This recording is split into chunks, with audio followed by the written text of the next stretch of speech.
ময়মনসিংহের ফুলবাড়ী উপজেলার পুটিজানা ইউনিয়নের দরিদ্র অসহায় সেবা প্রত্যাশীদের জন্য বিনামূল্যে চক্ষু শিবিরের আয়োজন করেছে পুটিজানা ইউনিয়ন উন্নয়ন ফোরাম। শনিবার সকালে পুটিজানা সরকারি প্রাথমিক বিদ্যালয় মাঠে এই অনুষ্ঠানটি হওয়ার কথা থাকলেও বাধার মুখে শেষ পর্যন্ত স্থান পরিবর্তন করে কিশোরগঞ্জ বাজারের সাদ্দাম খান এবং সাফি ডায়াগনস্টিক সেন্টারে অনুষ্ঠিত হয়। এতে ইউনিয়নের বিভিন্ন অঞ্চল থেকে বিপুল সংখ্যক সেবা প্রত্যাশীরা অংশগ্রহণ করে চিকিৎসকের থেকে পরামর্শ গ্রহণ করেন এবং আয়োজকদের প্রতি কৃতজ্ঞতা প্রকাশ করেন। এখানে আমরা আসছি গরিব দুঃখী ফ্রি চিকিৎসা দিব, এই কারণে শুনে আমি অনেকদিন যাবৎ চোখের সমস্যা ভুগছিলাম। আজকে এখানে বিনামূল্যে চিকিৎসা করবো। বিনামূল্য আমি ডাক্তার দেবার আসছি, যারা আয়োজন করছে ডাক্তারদের জন্য ধন্যবাদ।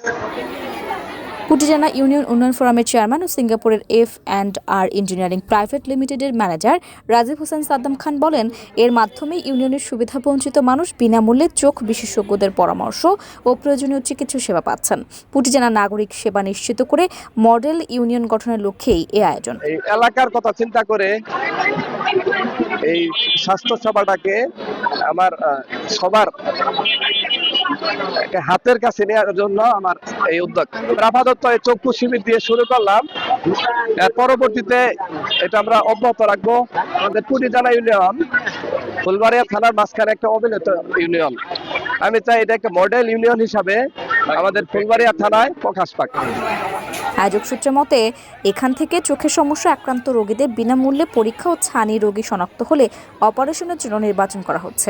এছাড়া প্রয়োজন অনুযায়ী স্বল্পমূল্যে চশমা সরবরাহ এবং জটিল রোগীদের উন্নত চিকিৎসার জন্য বিশেষায়িত হাসপাতালে রেফার করা হচ্ছে। জানা গেছে, অনুষ্ঠানস্থল পুটিজানা সরকারি প্রাথমিক বিদ্যালয় মাঠ প্রচারিত হলে সেটি পরিবর্তন করার কারণে রোগীদের কিশোরগঞ্জ আসার জন্য বিনামূল্যে অটো গাড়ির ব্যবস্থা করে আয়োজক কর্তৃপক্ষ।